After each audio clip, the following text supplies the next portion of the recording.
गंगा के तट आज एक अनोखा प्रदर्शन देखा जा रहा है। ये प्रदर्शन है ऑर्केस्ट्रा और जागरण वाले लोगों कलाकारों का। ये प्रयागराज के कलाकार हैं जो आप हमारे ठीक पीछे देख सकते हैं और ठीक पीछे हमारे गंगा तट है। और आज इनकी मांग ये है कि जिस तरीके से कोरोना महामारी में कई महीनों तक लॉकडाउन रहा, उसके बाद कई क्षेत्रों प्रभावित भी हुए, ऐसे में इनका जो क्षेत्र है ऑर्केस्ट्रा जागरण वाला वो बहुत ज्यादा प्रभावित हुआ है। तो ऐसे में ये यहाँ पर आए हैं और सरकार से अपने तरीके से गुहार लगा रहे हैं कि सरकार इनकी मांगे सुने।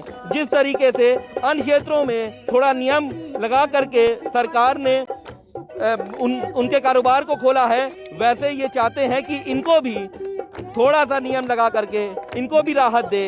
ऐसे में आप देख सकते हैं कि भारी संख्या में यहाँ पर कैशियो वाले भी हैं, यहाँ तबला वादक भी हैं। ये सब वो कलाकार हैं जो प्रयागराज के विभिन्न विभिन्न क्षेत्रों में जाते हैं, कलाकारी वहाँ पर दिखाते हैं, गाना गाते हैं, जागरण वाले हैं, ऑर्केस्ट्रा वाले हैं।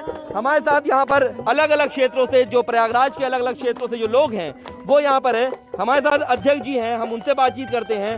सर, आप लोग विगत 7 महीनों से आप लोग का पूरा कारोबार ठंडा पड़ा हुआ है, तो ऐसे में आज आप लोग ने एक अनोखा प्रदर्शन भी किया है, शांतिपूर्वक तरीके से किया है। क्या कहना चाहते हैं और क्या मांग है आप लोग? हम कलाकार हैं, हमारी पूंजी यही है, हमारी कमाई यही है, हमारा हथियार यही है, हमारा शस्त्र भी यही है, हमारा शास्त्र भी यही है, हमारी पहचान भी है। इसलिए हम अपनी पहचान के माध्यम से अपनी आवाज़ को सरकार तक पहुंचाना चाहते हैं। इसीलिए अपनी पूरी पहचान के साथ और पूरे साजो समाज के साथ और पूरे सेना के साथ यहाँ पर उपस्थित है ताकि सरकार हमारी आवाज़ को सुने।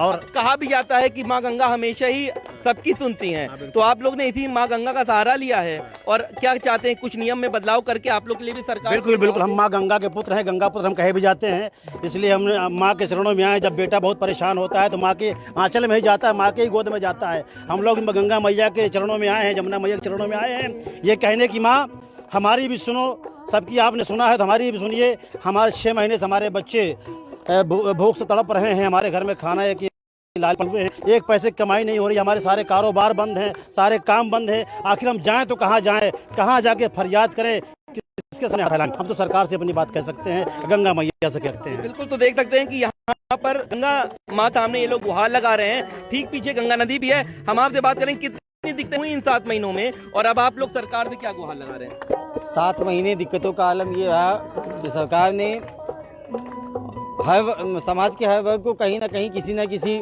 माध्यम से सहूलियतें बख्शी, लेकिन हम कलाकार वर्ग ये एक ऐसा वर्ग है जिसे ना तो सरकार की पड़ी है ना तो प्रशासन ने इसकी कोई खोज खबर ली। पिछले 6-7 महीने का आलम ये रहा कि अब तक हम लोगों की लाइन में एक तो वैसे ही बहुत कमाई नहीं होती। हम लोगों का मनोरंजन करके कि जो रुपए 2 रुपए कमाते हैं उसी की बचत करते हैं, लेकिन पिछले 6 महीने के लॉकडाउन के दौरान वो जो भी सेविंग थी हमारी वो सब खत्म हो चुकी है। आज हमारे बच्चे अनपढ़ होने की स्थिति में, क्योंकि हमारे पास पैसा ही नहीं कि हम उनके स्कूल की फीस जमा कर सकें, उनके किताबें ला सकें, कापियाँ। हमारे बुजुर्ग माँ बाप जो हैं जिनकी दवाइयाँ हर महीने कंपलसरी हैं, लेकिन आज हम वो दवा लाने के लिए भी विवश हैं, मजबूर हैं। दिमाग के अंदर सिर्फ और सिर्फ एक ही, कहते हैं ना कि खाली दिमाग शैतान का घर। पिछले 6 महीने से जो हमारा काम बंद है उससे अब हमारे दिमाग में सिर्फ एक ही बात आती है कि जब हमारी कोई नहीं सुनेगा तो ये है हमारी माँ गंगा और उसके पीछे लेटे हुए बीरबली हनुमान जी महाराज, जिन्होंने दानवों के कष्टों को हर लिया है। हम तो मानव हैं, हम आज उन्हीं के श्री चरणों में। कितने पूरे कलाकार आप लोग की यूनिटी बनी है, अलग अलग यूनिटी बनी है, कितने कलाकार इससे प्रभावित हुए हैं प्रयागराज के? प्रयागराज में कलाकारों की तो लगभग 3-4 संस्थाएं हैं, लेकिन मुख्य रूप से प्रयागराज कलाकार एसोसिएशन ट्रस्ट और प्रयागम कलाकार कल्याण समिति, जो हमारे बड़े भाई जितेंद्र बजरंगी जी, विक्रम तूफानी जी और अन्य कलाकार मिलकर चलाते हैं।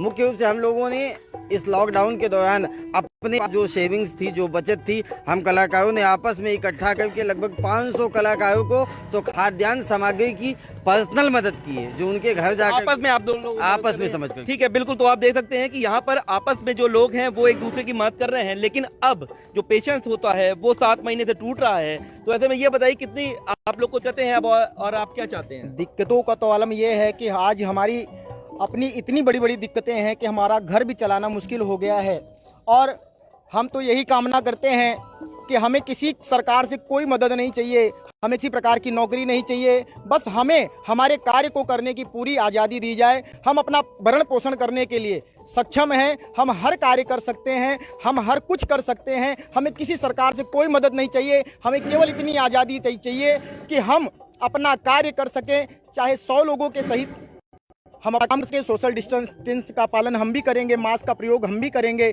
हम भी दूर दूर बैठकर ही प्रोग्राम करेंगे। लेकिन हम सब की ये कामना है कि सरकार हम सब की सुने। हम भी सरकार के इसी क्षेत्र के निवासी हैं और हम भी चाहते हैं कि हम भी अपना कार्य कर सकें और हम भी अपना कार्यक्रम करके। जी, आप मशहूर गायक हैं, प्रयागराज में एक आपकी अलग पहचान है, क्या कहना चाहते हैं, किस तरीके से आपको राहत सरकार दे और क्या अपील है आप लोग? मैं सरकार से यही चाहता हूं कि हमारे जितने भी भाई हैं, जितने भी कलाकार हैं, सब एक बड़ी दयनीय स्थिति से गुजर रहे हैं। 6-7 महीने से हमारे घर में चूल्हे नहीं जल रहे हैं तो भी इतने बच्चे हैं, इतने छोटे हैं जो रोज़ कमाते हैं, रोज़ खाने वाले कलाकार हो गए, ऑर्केस्ट्रा वाले हो गए, जागरण वाले हो गए। मैं सरकार से कोई मांगना नहीं चाहता हूँ कि आप हमको कुछ दीजिए, कोई राहत पैकेज दीजिए। हमको आप सिर्फ कार्यक्रम करने की अनुमति दीजिए और स्वच्छंद रूप से हम कार्यक्रम कर सकें।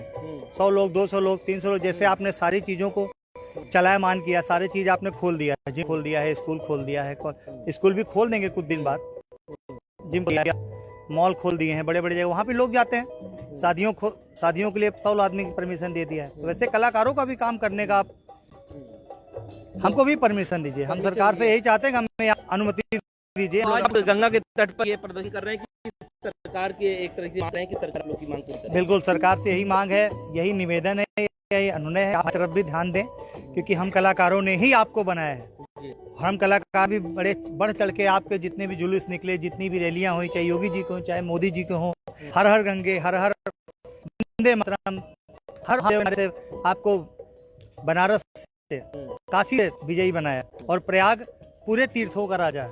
तो हम चाहते हैं कि प्रयाग के कलाकार अगर अधूरे रह गए, इस तरह विचलित होके अपना जीवन यापन नहीं कर पाएंगे। तो बिल्कुल आप देख सकते हैं ये प्रयागराज के कलाकार हैं जो कुंभ हो, चाहे माघ हो, चाहे कोई भी कार्यक्रम हो, ये लोग अपनी सेवाएं दे रहे हैं। ऐसे में अब इनकी मांग यही है कि सरकार भी अब इनकी मांगों को सुने, इनको भी थोड़ा राहत दे। अब देखना दिलचस्प होगा कि सरकार क्या इनके लिए भी कोई नया नियम लाती है और इनको राहत देती है कि नहीं। वीडियो जर्नलिस्ट अंकित उपाध्याय के साथ सैयद आखिर, पंजाब केसरी टीवी, प्रयागराज।